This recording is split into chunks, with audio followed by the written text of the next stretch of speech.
खैबर पख्तूनख्वा में पुलिस दूसरे रोज़ भी दहशतगर्दों के निशाने पर। खैबर जमरूद बाईपास पर एफसी चेक पोस्ट पर दहशतगर्दों का हमला।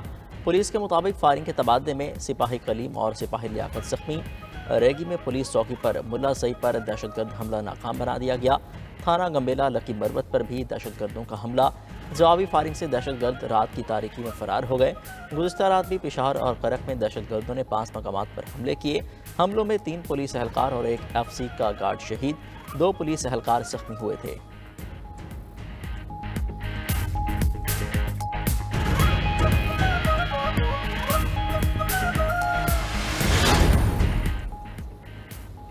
नोशकी में कलदम BLA का एफसी के काफिले पर खुदकुश हमला।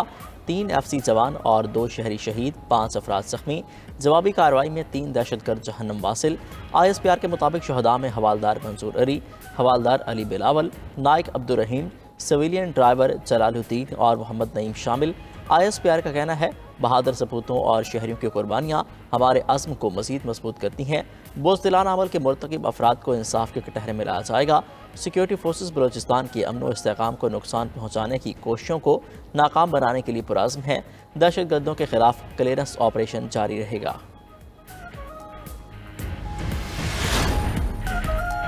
दहशतगर्दी के बढ़ते वाक़यात पर पार्लिमानी कौमी सलामती कमेटी का इजलास कल तलब। वज़ीर आज़म शहबाज शरीफ के स्पीकर कौमी असम्बली को एडवाइस। इजलास कौमी असम्बली हाल में दोपहर 1:30 बजे इन कैमरा मुनक्किद होगा।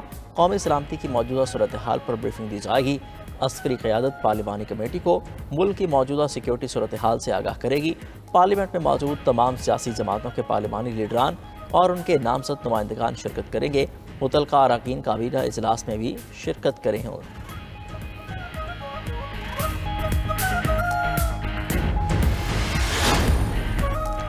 यमन में अमरीकी फ़ज़ाई हमलों में शहदा की तादाद 53 हो गई। गुज़िश्ता रात अमरीका ने यमन के मुख्तलिफ इलाकों पर 170 से ज़ायद फ़ज़ाई हमले किए थे। हौसी गिरोह के मुताबिक यमन पर अमरीकी हमलों में 53 अफराद शहीद और 101 जख्मी हुए। हौसियों का बहीरा अहमर में अमरीकी तैयारा बरदार बहरी जहाज़ पर हमले का दावा। कहा अमरीकी जहाज़ को 18 बैलिस्टिक और क्रूज़ मिसाइलों और 1 ड्रोन से निशाना बनाया गया।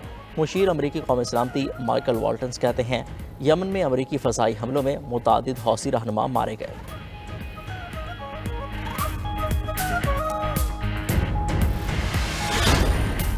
शाम के शहर लताकिया में बम धमाके में 16 अफराद जाँ बहक और 15 से ज़ायद जख्मी हो गए। खबर एजेंसी के मुताबिक शाम के शहर लताकिया में कबाड़ की दुकान में पड़ा बम धमाके से फट गया। जाँ बहक होने वालों में 5 बच्चे भी शामिल हैं।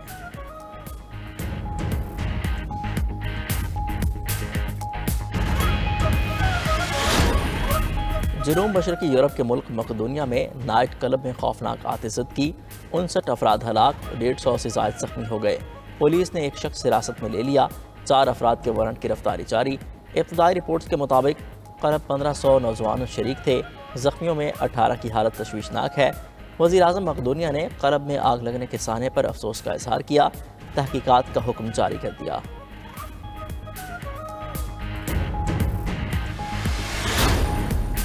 अमेरिका में तूफ़ानी बगोलों और आग से तबाही, 36 अफराद हलाक हो गए। हलाकतें मैसूरी, आरकनसास, टेक्सास, कंसास, अलबामा और मिसिसिपी में हुई। ओक्लाहोमा में 130 से ज़्यादा मकामात पर आग लग गई। सैकड़ों इमारतें, पेट्रोल पंप्स मलबे का ढेर बन गए। लाखों अफराद बिजली से महरूम। तूफान मगरबी पेंसिल्वेनिया के कुछ हिस्सों को भी निशाना बनाएगा।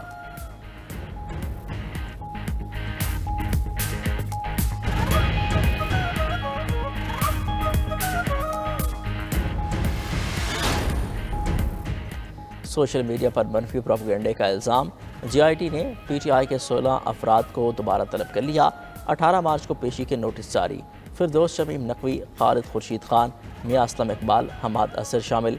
ऑन अब्बास, शहबाज शब्बीर, वकास अकरम और तैमूर सलीम खान को भी नोटिस जारी। सिफ़तुल्लाह विर्क, असर मशवानी, नमान अफजल, जबरान इलियास, सलमान रज़ा, जुल्फ़ी बुखारी, मूसा विर्क और अली मलिक को भी तलबी के नोटिस जारी किए गए। बैरिस्टर गोहर रऊफ़ हसन और शाह फरमान GIT के सामने पेश हो चुके।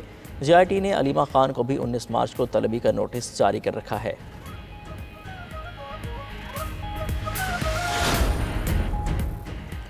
सुपरिटेंडेंट अडियाला जेल का बानी PTI से मुलाकातों के मामले पर इस्लामाबाद हाई कोर्ट से रुजू। अदालत से लार्जर बेंच तश्कील देने की इस्तदा।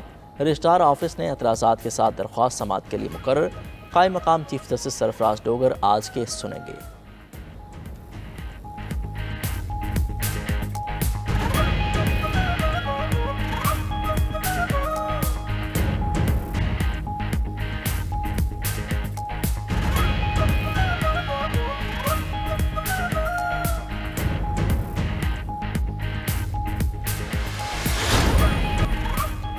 आज़ाद कश्मीर के इलाके कोहोटा में मुसाफिर बस खाई में जा गिरी।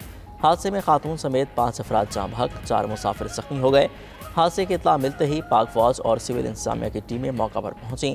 पाक फौज ने रेस्क्यू ऑपरेशन मुकम्मल करते हुए तमाम जख्मियों को डिस्ट्रिक्ट हेडक्वार्टर अस्पताल मुंतकिल किया। जख्मियों में फौजी जवान लांस हवालदार आरिफ अली भी शामिल। जख्मियों ने पाक फौज का बर वक्त कार्रवाई अमल में लाने पर शुक्रिया अदा किया।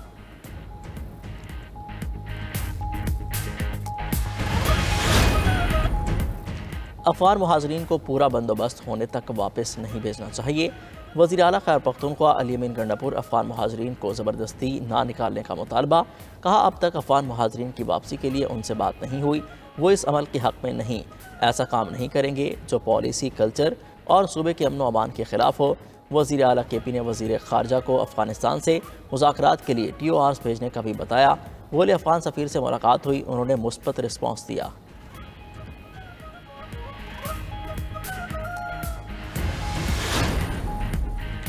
गैर कानूनी मुकीम और अफगान सिटीज़न कार्ड होल्डर्स के इनक़लाब में 15 दिन बाकी।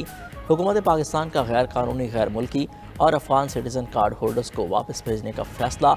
हुकूमत की जानिब से 31 मार्च तक मुल्क छोड़ने का हुक्म जारी किया गया।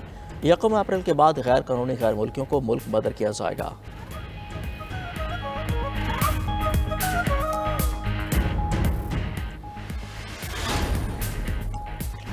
अमेरिका से वेनेज़ुएला के 200 से ज़ायद जराइम पेशा अनासर मुल्क बदर। एक रोज़ कबल अमरीकी अदालत ने ट्रंप को एलियन एक्ट का इस्तेमाल से रोका था।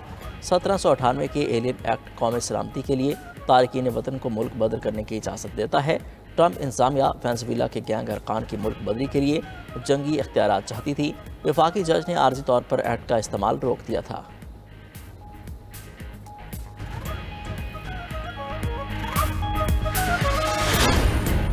रूस और यूक्रेन में जंगबंदी के लिए कोशिशें जारी। अमरीकी सदर रवां हफ्ते रूसी हममनसब से बात करेंगे। अमरीकी एलजी स्टीव विटकोफ कहते हैं, रूस ने अभी तक यूक्रेन जंगबंदी के लिए अमरीकी तजवीज़ पर इत्तफाक नहीं किया। उम्मीद है रवां हफ्ते ट्रंप और पुतिन में मुस्बत गुफ्तगू होगी। खबर एजेंसी के मुताबिक गुज़िश्ता हफ्ते अमरीकी वफद ने यूक्रेन जंग पर रूसी वफद से मुलाकात की थी। अमरीका ने 30 रोज़ा फौरी जंगबंदी की तजवीज़ कर दी थी। यूक्रेनी सदर ने अमरीकी तजवीज़ को कबूल किया। रूस का जवाब नहीं आया।